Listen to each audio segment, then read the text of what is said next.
I'm not going to lie, whether it is for the Chicago Sky or for All-Star Weekend, Angel Reese just wants the ball more. She wants the ball more, and that was incredibly impressive. And I didn't even realize at the time that no rookie had ever had a double-double in the All-Star game. So she set that record too. And I don't see Kiki Iriafen doing it next year.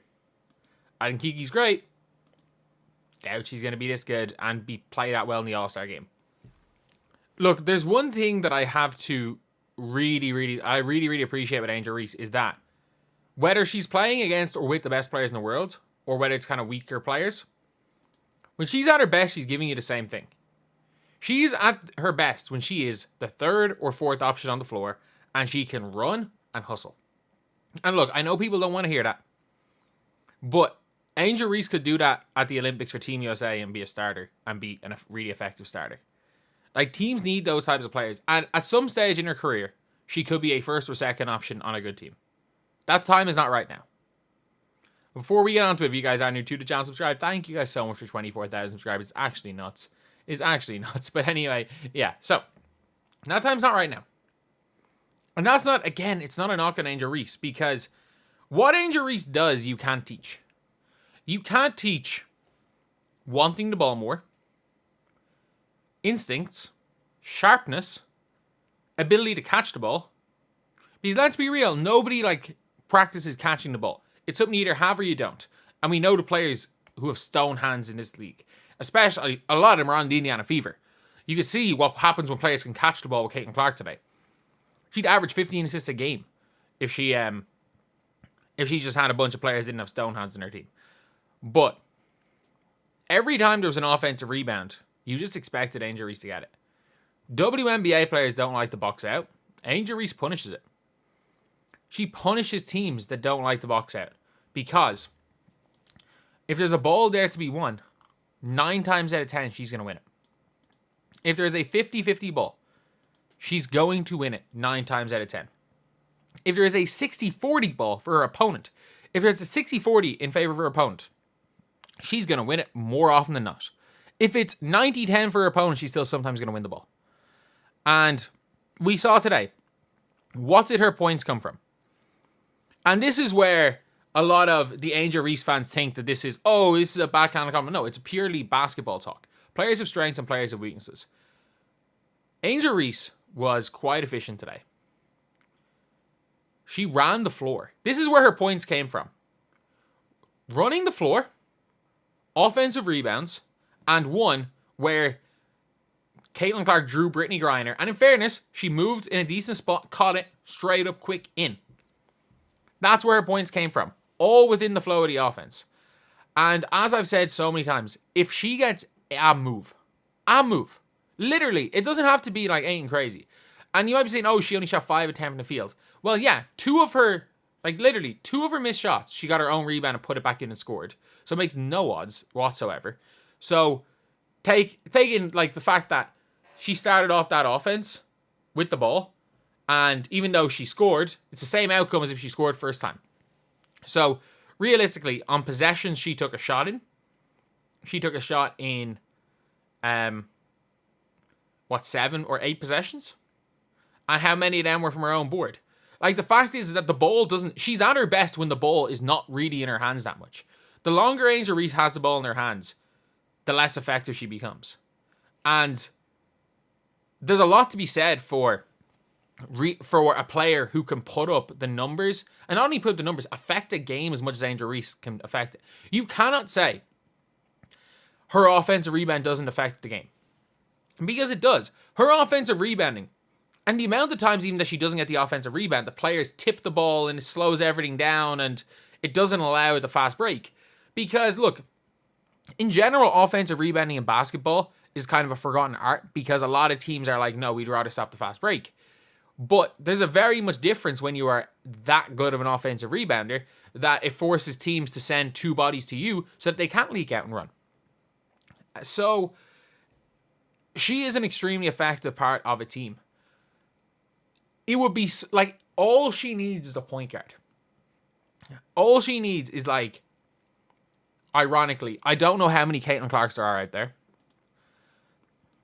I don't know how many Caitlin Clarks there are in the WNBA, and that's the unfortunate thing.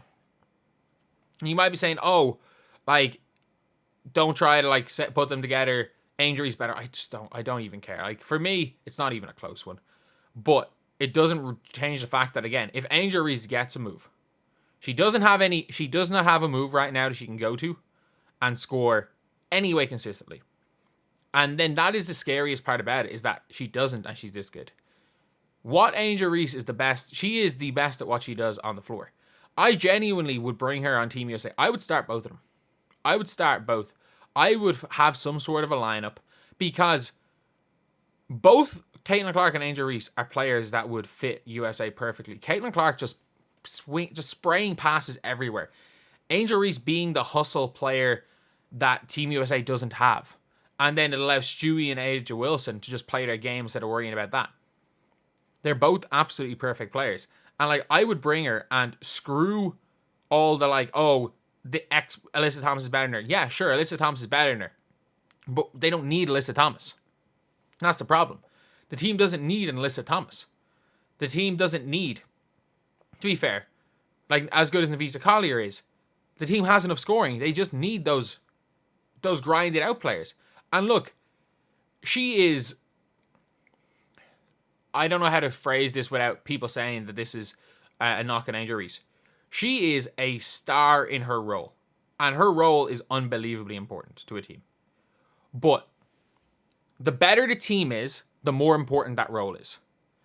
She's not somebody, she is going to look bad on a bad team. And, like, let's just say hypothetically, Kennedy Carter comes back in after the Olympic break and isn't on this, like, nuclear hot streak where she's the best guard in the league. And then Kennedy Carter's back to being a 15-point-a-game scorer, and Angel Reese gets an increased offensive load.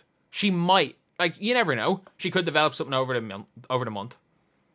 But she might end up looking worse. And even if she does have a bad end to the season, you can't take away what she does. Like, this, people even like, oh, it's an all-star game, they didn't play defense. Both teams wanted to win this game. This is what the all-star game should have been. Two teams going at it, and the best of the best. And you know what? Like, look, is she as good as Nneka, who's right here? No. But is she? Like, she gives you, when you look at what happens when you play with, like, Team USA's with all-star teams, some players, like, kind of shrink. We saw it at Jackie Young and Sabrina Ionescu, like, all world players for their WNBA teams. And whether it's LSU, Chicago, or the all-star team, you just know Angel Reese is going to outwork every single player on the other team. You know that she's going to just run.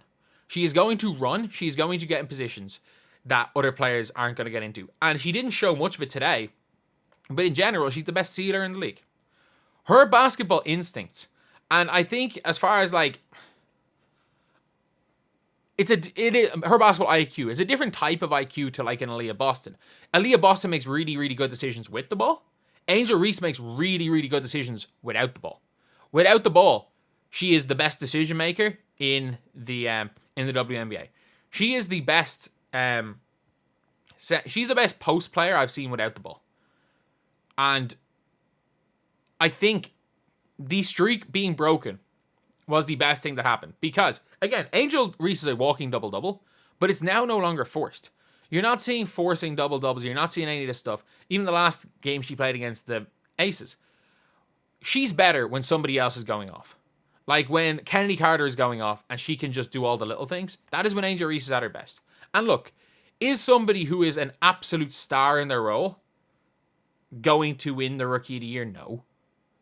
But she's a more than deserving all-star.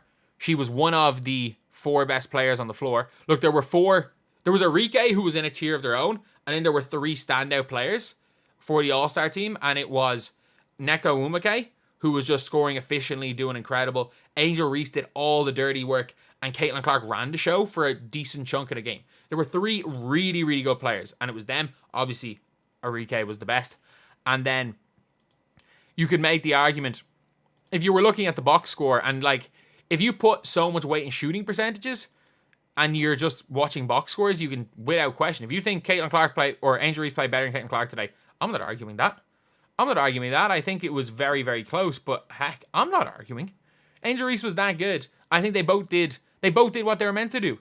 Caitlin's the passer, Angel Reese was the rebounder.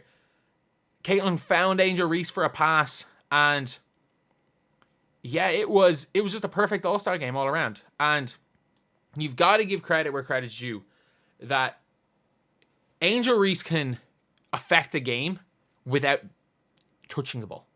Without touching the ball. Without being in the offense. She can affect the game in different ways than other players can.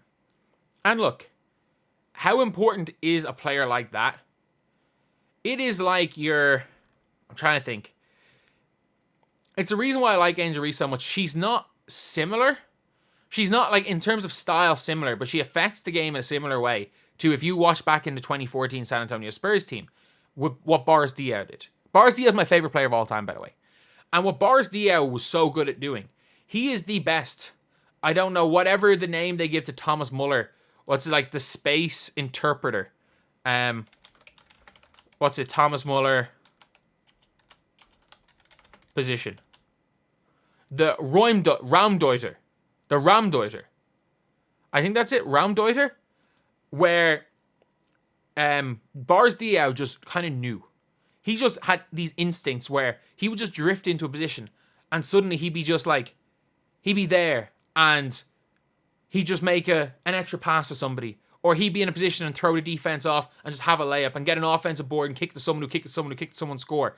And at the end of the game, you might be like 6 points, 4 assists, 6 rebounds, plus 37. That is just, it was just a feel for the game. And not even like an IQ. Because like IQ is about a lot of decision making. It was just a feel for the game that nobody else had. And that is what Angel Reese has better than anyone, by the way. Any big.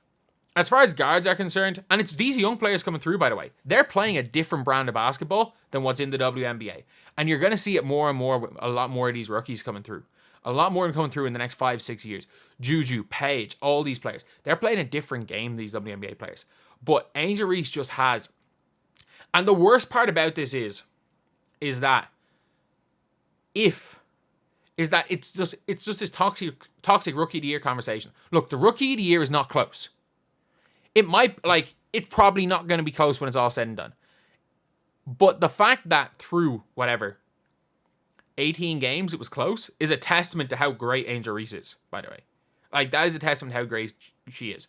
And this is like, she is a historically great rookie that's probably going to lose to a generationally great rookie. That's not a knock on her.